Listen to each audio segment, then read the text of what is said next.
Also, we have a couple of other things breaking. As expected, Rod Rosenstein is going to be leaving in mid-March because we now have a new Attorney General, William Barr.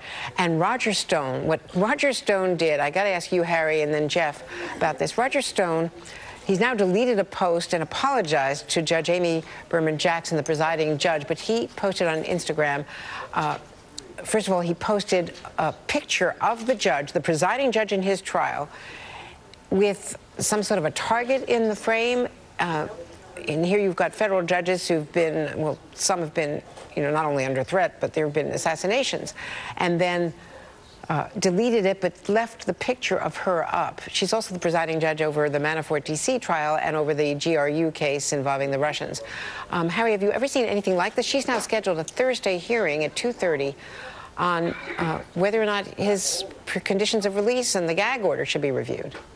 Right, and she's shown that she'll do it as she did with Manafort. If I've seen anything like it, it's from plainly sort of mentally ill inmates who write these sorts of screeds. For Stone, it's a kind of performance. Remember, he was doing this to raise money for his defense fund, and just a colossal lapse of judgment. And I think we are now seeing him brought to heel in some ways for the first time in his life. The dirty trickster has to understand he's in a different world now, and Judge Jackson is not going to sit still and take it, and she can really affect his liberty. And could this damage him, Jeff, with the White House, which has been relatively supportive of him?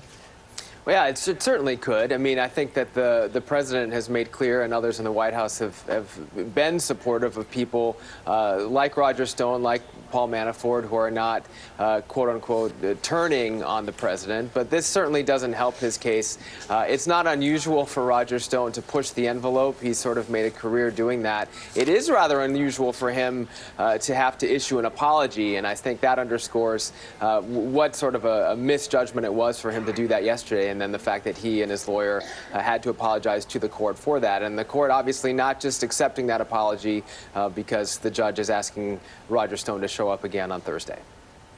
Jeff Mason, Harry Litman, thank you both so much. And former acting FBI director